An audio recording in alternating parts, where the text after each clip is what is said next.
एक बात आप सब लोगों का फिर से याद दिलाई दूं, ये सिर्फ खेल नहीं है जो हम किसी के मौज मनोरंजन के लिए खेलते हैं। ये एक लड़ाई है जो हमका जीतनी है। हमारा मकसद सिर्फ एक है, लगान से मुक्ति, गांव की खुशहाली। और के वास्ते में मरते दम तक किसी के सामने नहीं झुकूंगा।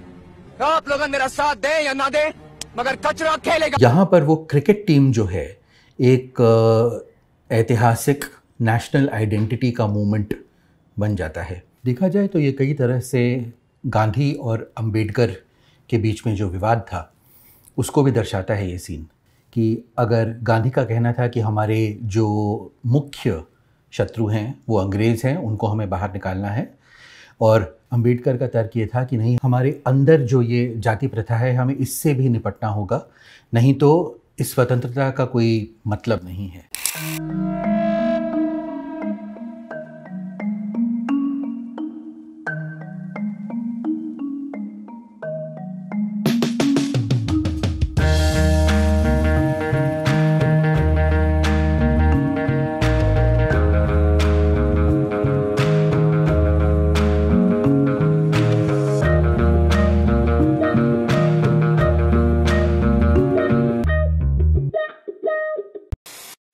फिल्मी शहर, इस सीरीज़ में हम लोग शहर के निवासियों का जीवन और सिनेमा में उसके अलग अलग पहलुओं को कैसे दिखाया गया है उसके ऊपर चर्चा कर रहे हैं।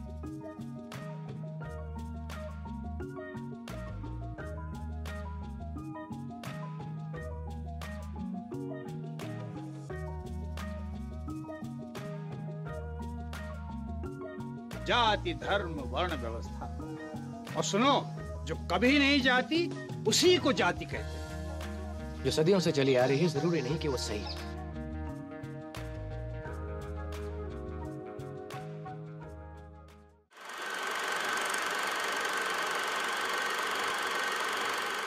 (1994) की फिल्म शेखर कपूर की बैंडिट क्वीन, बुंदेलखंड का इलाका जो कि डकैती के लिए जाना गया था, और ये कहानी है विख्यात कुख्यात डकैत फूलन देवी जो कि बाद में राजनीति में आई, उनके बारे में। ये फिल्म जो है जाति प्रथा और उससे जुड़े जितनी हिंसा है और शोषण है उसके बारे में है, कि किस तरह से एक नीची जाति की महिला और उसके परिवार को आतंकित किया जाता है ठाकुरों द्वारा, और फिर वो डकैत बन जाती है उसके बाद में। तो ये सीन देखते हैं, फिर चर्चा करते हैं। ठाकुरों के सामने कैसे पेश आते हैं, शौर नहीं तेरी मुड़ी को।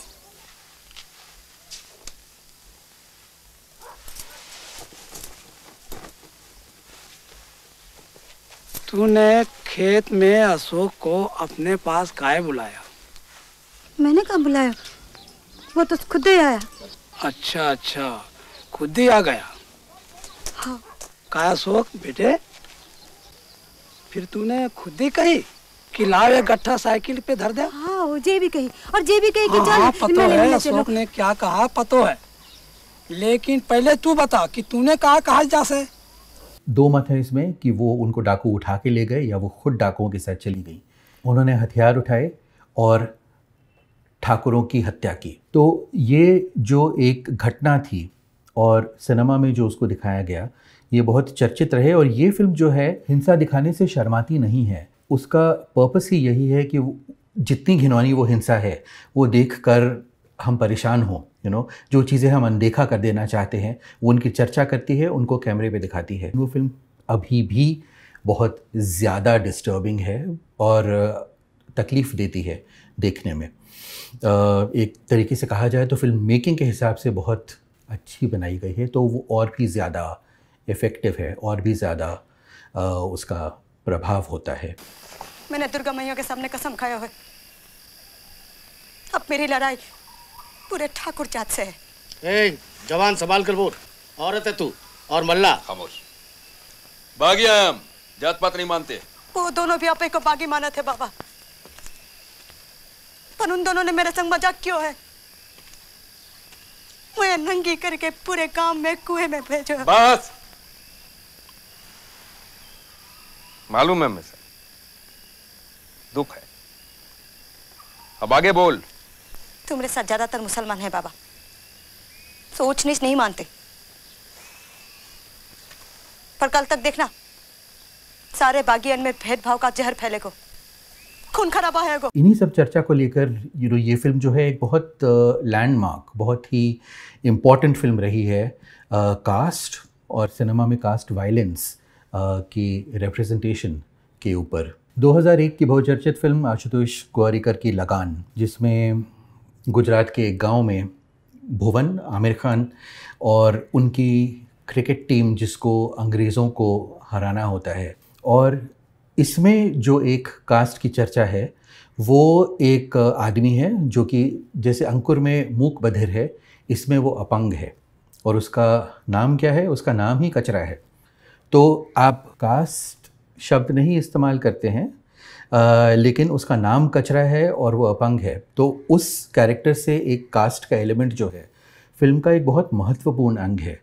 और उसमें जो प्रसंग है कि आप क्रिकेट की टीम बना रहे हैं, अलग अलग लोगों को ले रहे हैं और कचरा को लेना चाहते हैं क्योंकि वो बॉलिंग बहुत अच्छी करता है, लेकिन गांव के बाकी लोग अगर उस पर आपत्ति दिखाते हैं तो एंड में उनको भुवन मना लेता है और कचरा को टीम में ले लिया जाता है। तो फिर से ये एक कास्ट की जो चर्चा है एक इम्पॉर्टेंट मोमेंट रहा है फिल्म की हिस्ट्री पे। भुवन उनको डांटता है और अगर कचरा के ख़िलाफ़ उनकी जो प्रेजुडिस है समझाता है कि बहुत ज़रूरी है कि वो टीम में लिया जाए। दूध पर छूत अछूत की छाप लगे कि दूध तो आप ब्रश कर रहे हो। सारे गांव की सांस ही छूत अछूत के धुएं से काहे घोट रहे मुखिया जी? चमड़ी के नाम पे मन को छलना कौन नेक काम है का? फिर काहे पूछते राम जी को जिनने सबरी के झूठे बेर खाए? जो भगवान सबकी नैया पार लगावत है वो की नैया एक छोटे जाति के नाविक ने पार लगाई। ये सब जानने के बाद भी छूत अछूत की बात करे हो? और आप ही सर काका, आप तो वैद्य हो, पीड़ा हरते हो, रोगी की नाड़ी परख के उसका इलाज करते हो। क्या आपका शास्त्र यही कहता है कि अछूत का इलाज ना किया जाए, उसको मरने दिया जाए? लगान में क्योंकि क्रिकेट के ज़रिए आप एक नेशनल आइडेंटिटी की बात करने लगते हैं। आपके सामने कौन है? अंग्रेज़ हैं जिन्होंने आपके ऊपर एक बिल्कुल ही अनरीजनेबल डिमांड लगाई है कि या तो आप हमको दुगना लगान दो या हमें क्रिकेट में हराओ। और यहाँ पर वो क्रिकेट टीम जो है एक ऐतिहासिक नेशनल आइडेंटिटी का मूवमेंट बन जाता है। देखा जाए तो ये कई तरह से गांधी और अंबेडकर के बीच में जो विवाद था उसको भी दर्शाता है ये सीन, कि अगर गांधी का कहना था कि हमारे जो मुख्य शत्रु हैं वो अंग्रेज़ हैं, उनको हमें बाहर निकालना है, और अंबेडकर का तर्क ये था कि नहीं, हमारे अंदर जो ये जाति प्रथा है हमें इससे भी निपटना होगा, नहीं तो इस स्वतंत्रता का कोई मतलब नहीं है। इस सीन में कचरा, जिसका नाम ही कचरा है, उसको क्रिकेट की टीम में शामिल करके और एक नेशनल आइडेंटिटी के साथ जोड़ दिया जाता है। एक बात आप सब लोगों का फिर से याद दिलाई दूं, ये सिर्फ खेल नहीं है जो हम किसी के मौज मनोरंजन के लिए खेलते हैं। ये एक लड़ाई है जो हमका जीतनी है। हमारा मकसद सिर्फ एक है, लगान से मुक्ति, गांव की खुशहाली, और उनके वास्ते में मरते दम तक किसी के सामने नहीं झुकूंगा। आप लोग मेरा साथ दें या ना दें, मगर कचरा खेलेगा। 2011 की फिल्म की चर्चा हम करेंगे। प्रकाश झा की आरक्षण मेन स्ट्रीम बॉलीवुड की मूवी थी, स्टार कास्ट थी, सैफ अली खान, अमिताभ बच्चन, दीपिका पादुकोण।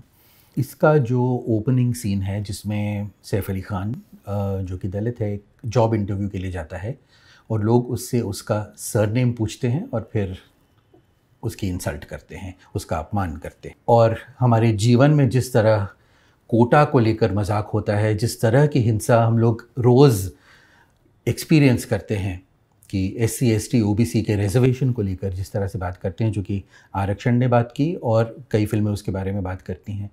जहाँ तक दलित आइडेंटिटी की बात, एक गुड मुस्लिम का कॉन्सेप्ट है कि मुस्लिम तब तक अच्छे हैं जब तक वो डोसाइल रहें, जब तक वो दब के रहें, जब तक वो देशभक्त हों, देश के लिए अच्छा काम करें। वैसे ही जब तक दलित जो हों, जब तक वो गुड दलित्स हों कि वो देशभक्ति का काम करें, प्रगति की बात करें वगैरह, तब तक हम उनको ठीक समझते हैं, हम उनको बेचारा समझ सकते हैं, हम उन पर तरस खा सकते हैं। लेकिन ज़्यादा शोर ना करें, और वो शोर करने का टाइम जो है सिनेमा में डेफिनेटली आ चुका है।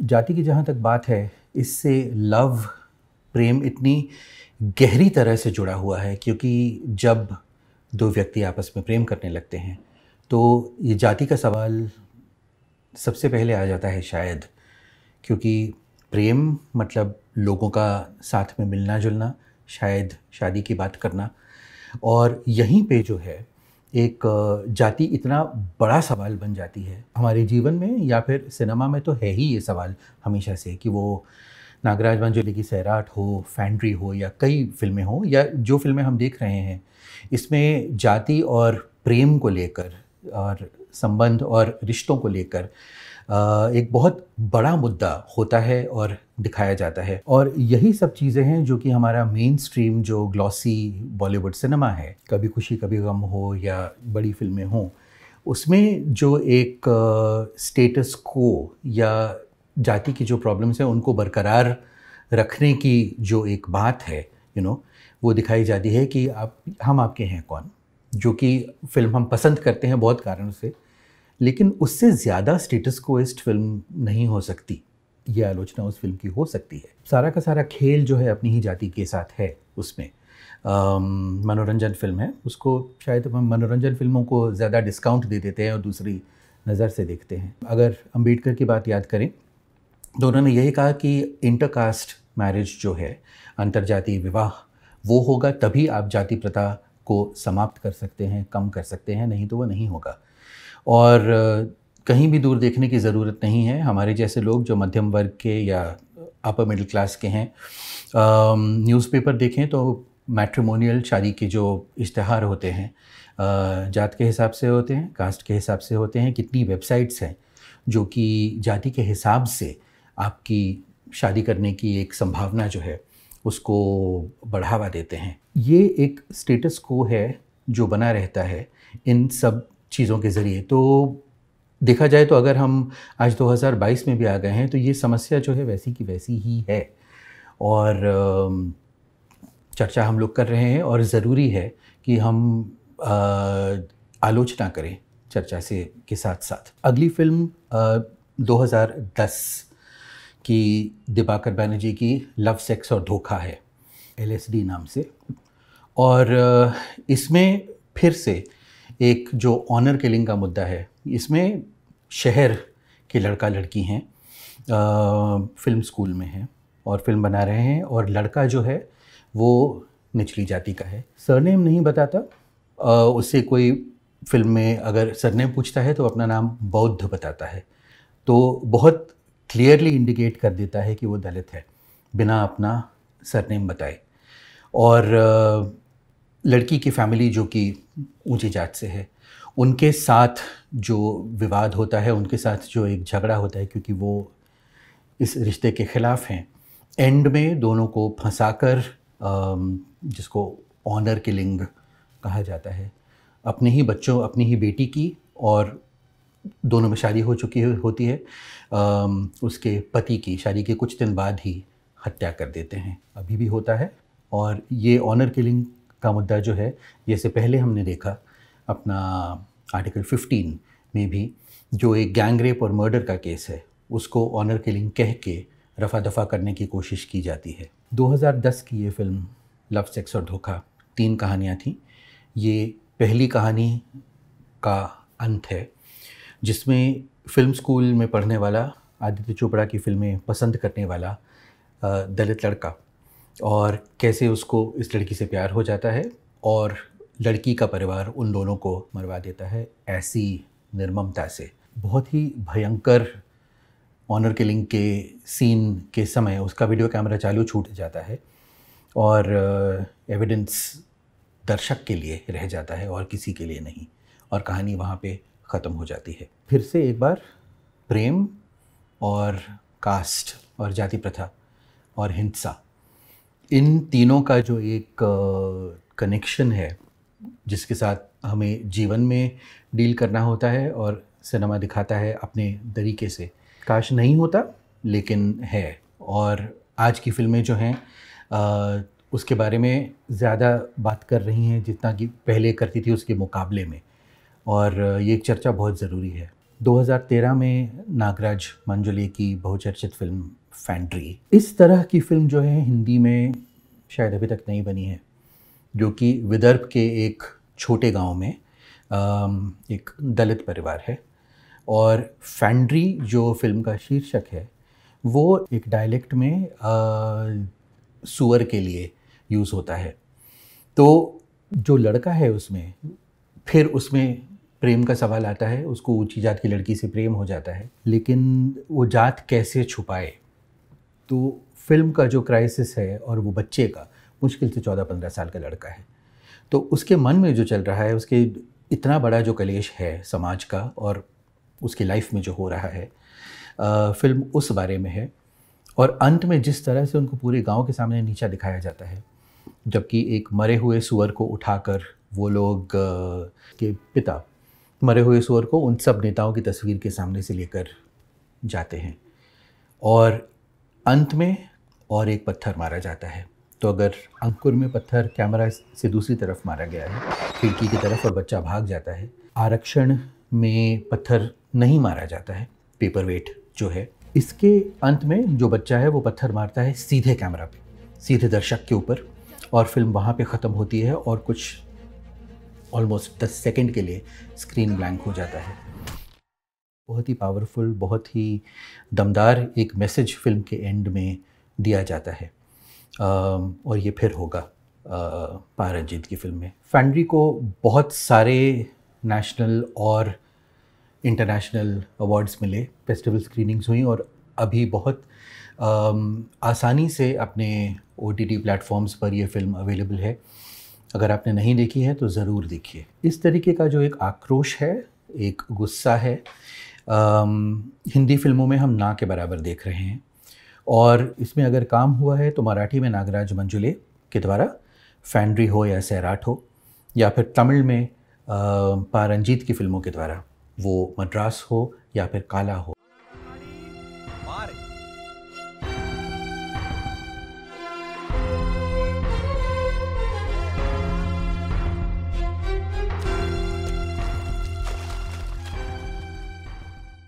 2015 की फिल्म और एक दलित समुदाय से फिल्म मेकर नीरज घेवान की मसान, फिर एक बहुचर्चित फिल्म जो कि रिलीज़ हुई थी और अभी भी देख सकते हैं, जिसमें एक डोम जाति का लड़का और एक ब्राह्मण लड़की, फिर उनके बीच में प्यार हो जाता है और फिर क्या होता है।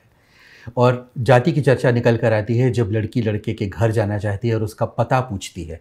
तो एक तरफ कास्ट वाला सरनेम, दूसरी तरफ आपका एड्रेस, आपका पता, जिससे आपकी जाति पता चल जाएगी। तो ये सीन जो है फिल्म का एक महत्वपूर्ण मोमेंट है जिसको हम देखते हैं। क्या करना है? एक बार बोले ना, हम भेलूपुर के पास रहते हैं तब से, लेकिन यही लगा हुआ है। और कोई बात नहीं है क्या तुम्हारे पास? हम तो सिर्फ मजाक कर रहे हैं। क्या मजाक? मजाक क्या है इसमें? जानना है कहाँ रहते हैं? आओ चलो बैठो, तुमको लेके चले। बैठो ना, तुमको लेके चले, एक बार दिखाएं, तुमको तुम्हारी जिज्ञासा खत्म हो। आओ बैठो। जानना चाहती थी ना तुम? हम हरिश्चंद्र घाट पे रहते हैं। पैदा भी वहीं हुए थे। लकड़ी उठाना, मुर्दा जलाना, ये काम करते हैं हम क्या, हमारे बाप भाई चाचा, हम सब यही काम करते हैं। नीरज घेवान की और एक फिल्म गीली पुच्ची 2021 में रिलीज़ हुई। ये एक शॉर्ट फिल्म है जो कि अजीब दास्तान्स नाम की 4 फिल्मों का हिस्सा है। इसमें भी एक ऊंची जाति की लड़की और एक निचली जाति की लड़की के बीच में कैसे एक दोस्ती होती है, ऑलमोस्ट एक रोमांस टाइप का उसमें हो जाता है दोनों के बीच में। और इसकी जो एक कॉम्प्लेक्सिटी है उसको दिखाया गया है, कैसे वो जो एक ऊंची जाति की लड़की है इस सिचुएशन का और अपनी दोस्त का फ़ायदा उठा के आगे बढ़ जाती है। वो दोनों एक सेम फैक्ट्री में काम करती हैं। उनके आसपास के लोग जो हैं उन दोनों से कैसे पेश आते हैं, ये फिल्म अच्छी तरह से दिखाती है कि किस तरह उस ऊंची जाति लड़की के साथ लोग बर्ताव करते हैं और कैसे जो निचली जाति की वर्कर है जो कि उससे कहीं बेहतर काम करती है और जो दूसरी लड़की है एक्चुअली इस बात का फ़ायदा उठाती है कि अपना काम जो है उसके ऊपर डाल देती है और आगे निकल जाती है। उसको खाने के लिए बॉस के केबिन में बुलाया जाता है जबकि उसकी दोस्त को नहीं बुलाया जाता है जात की वजह से। और उनके जो सुपरवाइज़र हैं वो भी यही कहते हैं कि किसी भी तरीके से जो कोंकणा सेन शर्मा जो निचली जात का कैरेक्टर उसमें प्ले करती हैं वो आगे नहीं बढ़ सकती, जबकि पहली वाली हैं वो आगे निकल जाएंगी, जो कि अदिति राव हैदरी ने जो कैरेक्टर प्ले किया है।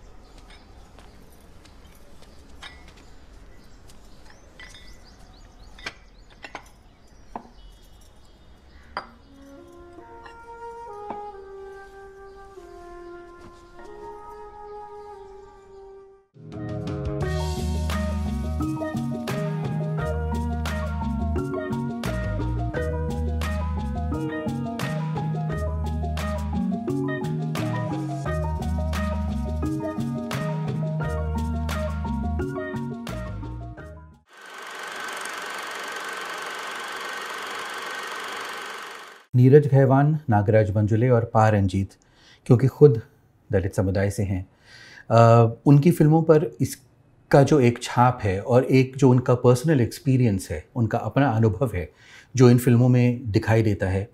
ये एक बहुत ज़रूरी स्टेटमेंट है, एक बहुत ज़रूरी मोमेंट है इंडियन फिल्म हिस्ट्री में, जो कि 30 साल पहले संभव नहीं था। और इसका श्रेय जो है फिर आपकी दलित पॉलिटिक्स को जाता है, अम्बेडकराइट पॉलिटिक्स को जाता है, जो कि हमने पिछले 30 सालों में बढ़ती हुई देखी है। पा रंजीत की जो फिल्में हैं ये बिल्कुल मेन स्ट्रीम कमर्शियल फिल्मों के ढांचे में हैं, बड़े स्टार रहते हैं और इसमें रजनीकांत जैसे बड़े स्टार हों, तो इन फिल्मों की जो रीच है, इनका इम्पैक्ट है, इनका प्रभाव है, छोटी फिल्मों के मुकाबले कहीं ज़्यादा है और इसकी बहुत ज़रूरत है, इस चर्चा की बहुत ज़रूरत है और इस सिनेमा की बहुत ज़रूरत है। पा रंजीत की जो फिल्म है काला 2018 की, जिसमें एक ब्राह्मण लीडर जो कि नाना पाटेकर ने प्ले किया है, तमिल फिल्म है, मुंबई में सेट है, धारावी में डोमिनेंट मेजॉरिटी तमिल सेटलमेंट है, जो हमेशा से ही एक चर्चा का विषय रहा है। शिवसेना की शुरुआत हुई थी पहले तमिल माइग्रेंट्स को निकालने के लिए, फिर वो शिफ्ट हो गया, आजकल यूपी बिहार के माइग्रेंट्स का था, अभी शायद कहीं और है। तो उस सेटलमेंट को लेकर उस ब्राह्मण लीडर जो कि वो एक तमिल स्पीकिंग दलित समुदाय, उनकी जो ज़मीन है धारावी में हथियाना चाहता है रीडेवलपमेंट के नाम में। I want to make this country clean and pure. आजकल की राजनीति के कई पॉइंटर्स उसमें हैं, जैसे कि ये नेता स्वच्छ मुंबई अभियान चालू करता है। और स्वच्छता का मतलब क्या? स्वच्छता का मतलब यहाँ पर कई तरीके से दलितों को हटाना भी तो है, क्योंकि उनकी ज़मीन जो है वो हथिया कर उसके ऊपर डेवलपमेंट करना चाहते हैं, टावर बनाना चाहते हैं, पैसा बनाना चाहते हैं। काला मेहनत का रंग, मेरे चौल में आकर देख, गंदगी भी रंगीन दिखाई देगी। काला जो एक फिल्म है, ये एक दलित पहचान, दलित आइडेंटिटी और शायद एक श्याम वर्ण, एक डार्क स्किन टोन, और क्योंकि यहाँ पर एक द्रविड़ समुदाय की बात हो रही है, उसकी बात कर रही है, तो फिल्म के कैरेक्टर्स जो हैं हिंसा का इस्तेमाल भी करते हैं जब ज़रूरत पड़े अपने संरक्षण के लिए। काला का क्या महत्व है यहाँ पे? जैसे मैंने कहा कि शायद द्रविड़ आइडेंटिटी हो सकती है, या फिर हमारा जो एक रंग की तरफ, गोरे रंग की तरफ जो एक रुझान है, एक बायस है, गोरे काले का भेद है। मुंह काला करने का क्या मतलब है? क्या इसका मतलब है कि आप किसी का स्टेटस कम कर रहे हैं उनका मुंह काला करके, उनकी जाति कम कर रहे हैं वैसा करके? सोचने की बात है। और ये सीक्वेंस शुरू होता है और बहुत खूबसूरत मोमेंट है फिल्म के एंड में, जब नाना पाटेकर वहाँ पर भूमि पूजन करने आते हैं, जब एक छोटी लड़की मिट्टी का ढेला उठाकर कैमरा की तरफ मारती है, लेकिन वो जाके नाना पाटेकर के हाथ में लगता है, और फिर वो एक काले की जो होली होती है अगले कुछ मिनट तक, जिससे सब लोग रंग जाते हैं, और वहाँ से निकल कर आता है पहले वामपंथ का लाल, जो कि सब लोग रजनीकांत के मास्क पहनकर घूम रहे हैं, फिर दलित मूवमेंट का नीला, और उसके बाद सब रंगों की होली। इस कम्युनिटी और उसकी विविधता को सेलिब्रेट करने के लिए, उसका जश्न मनाने के लिए।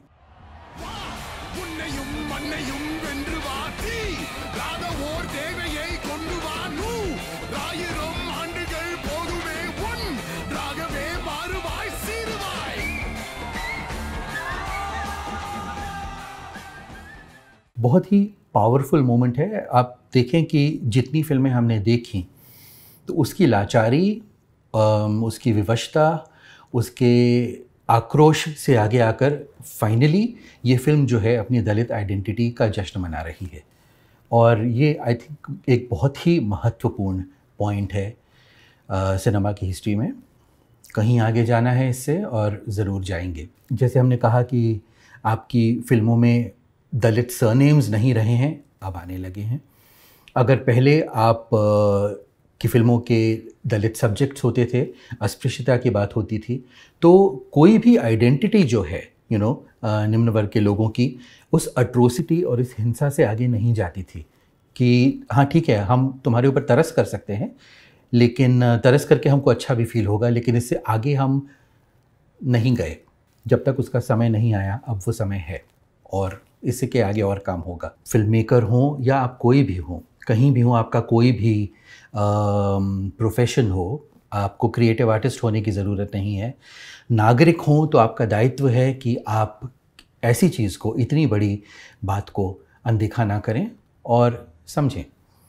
और मैं ये आशा करता हूँ कि हिंदी सिनेमा भी इतनी ज़्यादा कॉन्फिडेंस के साथ, इतने जोश के साथ जाति भेद के सब्जेक्ट को उठाएंगी जैसे कि मराठी फिल्में और तमिल फिल्में उठाती रही हैं मेन स्ट्रीम में, बड़ी बजट फिल्में। तो अगले 10 या 20 साल में कैसी फिल्में आएंगी, वो दलित समुदाय से आ रही हों या बाहर से आ रही हों, कैसी फिल्में होंगी वो देखने के लिए मैं उत्सुक हूँ, मैं ऑप्टिमिस्टिक हूँ।